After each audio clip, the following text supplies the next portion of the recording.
Imaginez un seul match, 90 minutes et plus de 200 millions d'euros qui tombent dans les caisses d'un club. Vous pensez que c'est de la science-fiction, n'est-ce pas? Pourtant, c'est exactement ce que vient de vivre le PSG en remportant la Ligue des Champions, la compétition la plus lucrative du football mondial. Mais ce n'est pas tout. Savez-vous combien rapporte une victoire de la Champions League comparée aux autres championnats? Pourquoi la Ligue 1 paraît presque petite à côté? Et surtout, comment ces sommes astronomiques transforment-elles le destin d'un club comme le PSG? Les amis, dans cette vidéo, on va faire un tour dans les coulisses de ce business colossal, primes, droits télé, sponsors, billetterie. Je vais tout vous expliquer, chiffres à l'appui, combien chaque compétition rapporte et pourquoi la victoire du PSG en Champions League n'est pas seulement un exploit sportif, mais un jackpot sans précédent. Restez bien jusqu'à la fin, car ce que vous allez découvrir, des montants qui dépassent l'imagination et qui expliquent pourquoi aujourd'hui le football n'est pas seulement un jeu, mais une industrie mondiale. Si vous êtes prêts, top, c'est parti.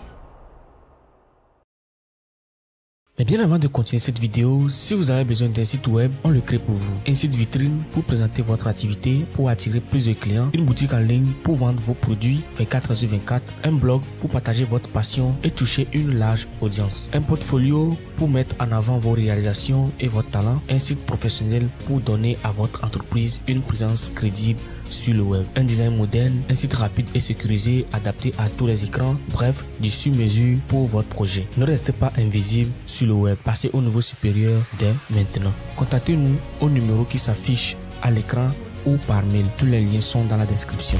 Il y a 50 ans en arrière, être champion, c'était surtout une question d'honneur. Les primes étaient modestes, les joueurs prennent encore le métro pour rentrer chez eux. Mais tout a changé dans les années 90. L'arrivée des grandes chaînes télé, la mondialisation, les sponsors. Le foot est devenu un show planétaire. D'ailleurs, selon les médias de l'Earth Football Money League, en 2024, le marché du football européen pèse aujourd'hui plus de 30 milliards d'euros par an. Et voilà comment un seul but peut valoir des dizaines de millions d'euros. D'ailleurs, dites-moi dans les commentaires si vous pensez que c'est une bonne évolution ou que le football a perdu son âme. Maintenant, entrons dans le vif du sujet. Commençons par les championnats nationaux. En France, selon l'équipe ou RMC Sport, le champion de Ligue 1 touche environ 2 millions d'euros cette saison. C'est moins qu'avant à cause de la crise des droits télé et de la faillite de Mediapro. On est loin de l'époque où le club français pourrait rivaliser avec les grands de l'Europe sur ce plan-là. En Angleterre, c'est une autre dimension. Le champion de Premier League peut toucher jusqu'à 180 millions d'euros selon The Guardian. C'est le championnat le plus riche du monde grâce à des droits télé records et une popularité qui dépasse largement les frontières du Royaume-Uni. En Allemagne, en Espagne ou en Italie, respectivement la Bundesliga, la Liga ou bien la Serie A, on est entre 50 et 100 millions d'euros pour le vainqueur. Par exemple, le Real Madrid a touché son 10 millions d'euros pour son dernier titre en Liga d'après Marca. Vraiment, tenez-vous bien, il y a des situations qui font aussi réfléchir un peu. Un club relégué de Premier League comme Southampton en 2023 a touché plus de 100 millions d'euros. C'est plus qu'un champion de France. Cette situation rapportée par la BBC Sport montre à quel point l'écart de puissance financière est immense entre les ligues. Je ne sais pas si vous imaginez un peu. C'est pour ça que les clubs français rêvent tous de l'Angleterre. Et vous dites-moi, vous supporterez que votre club parte à l'étranger pour gagner plus? Dites-le-moi dans les commentaires, j'aimerais savoir ce que vous en pensez. Mais tenez-vous bien, tout ça c'est de la petite monnaie à côté de ce que peut rapporter la Ligue des Champions.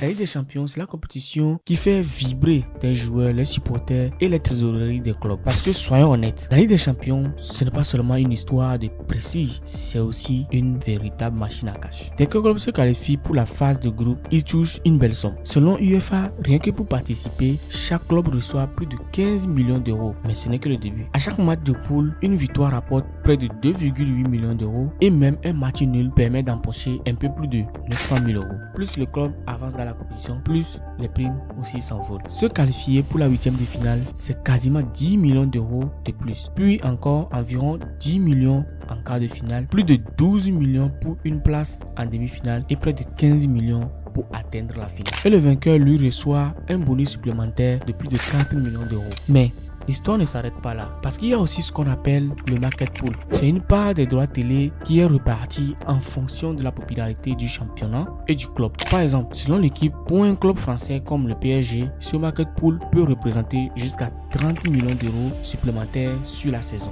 Et puis, il y a aussi la magie des soirs européens au stade. Chaque match à domicile à Ligue des Champions, c'est la fête pour les supporters, mais aussi pour les finances du club. Pour un choc comme le PSG et le Real Madrid, France Bleu Paris rapporte que la billetterie peut rapporter entre 4 et 5 millions d'euros par rencontre. Enfin, il ne faut pas aussi oublier l'effet Champions League sur les sponsors. Après la finale en 2020, le PSG a par exemple pu signer un contrat avec Qatar Airways estimé à 110 millions d'euros par an, d'après l'équipe. La visibilité européenne, c'est un levier énorme pour négocier à la hausse tous les partenaires. Quand on additionne toutes ces sources de revenus, un club qui va au bout de la compétition peut dépasser les 130 millions à 140 millions d'euros rien qu'avec les primes et le market pool et franchir 180 millions en rajoutant la billetterie et les contrats de sponsoring boostés par l'espoir européen. Vous voyez maintenant, chaque étape, chaque but, chaque victoire en Ligue des Champions, c'est bien plus qu'une victoire de football. C'est du business de haut vol où chaque détail compte. Et les chiffres aussi donnent parfois le vestige. Bah oui, moi je suis tombé plusieurs fois de ma chaise. Alors, d'où la question qu'il faut se poser. Le PSG, combien ça leur a rapporté de soulever enfin la coupe aux grandes oreilles? En accumulant toutes les victoires, les qualifications et la prime de vainqueur, le PSG a touché environ 130 millions d'euros selon les calculs croisés de l'UEFA et de l'équipe. Grâce à la popularité et à la diffusion mondiale, le club a reçu environ 30 millions d'euros en plus, toujours selon l'équipe. Les matchs à guichet fermé au Parc des Princes, c'est environ 30 millions d'euros sur la saison européenne d'après France Bleu Paris. Et la victoire aussi a permis au PSG de négocier certaines victoires avec une hausse estimée de 20 à 30 millions d'euros sur l'année selon le Parisien. Donc au total, le PSG a encaissé entre 180 et 200 millions d'euros grâce à sa victoire en Ligue des Champions cette saison d'après la synthèse des chiffres de l'équipe de l'UEFA, de France Bleu Paris et du Parisien. Et ce n'est pas fini.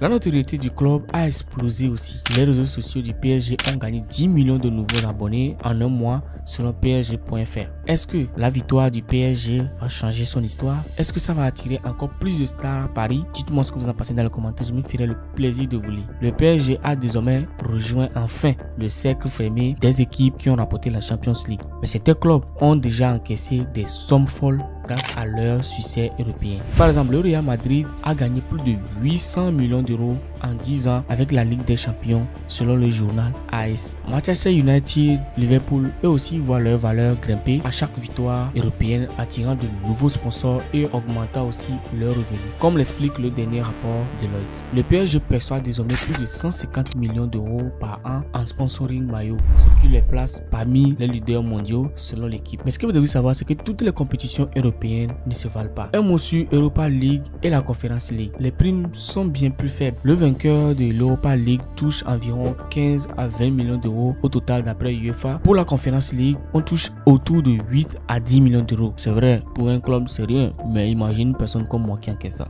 Je fais quelque chose avec.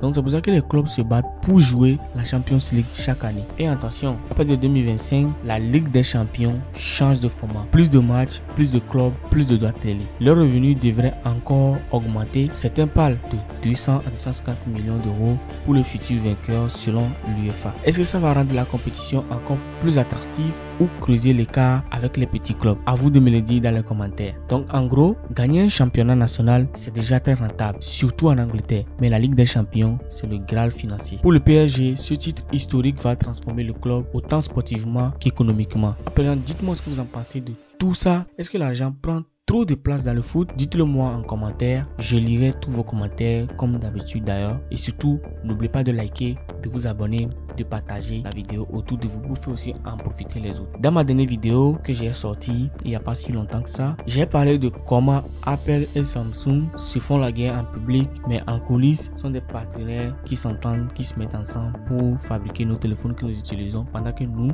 querellons à essayer de savoir qui a le meilleur téléphone. Je vous mettrai la vidéo quelque part ici. N'hésitez pas à aller checker et aussi commenter. Dites-moi ce que vous en pensez dans les commentaires. À très bientôt pour une nouvelle vidéo. D'ici là, portez-vous bien. Ciao.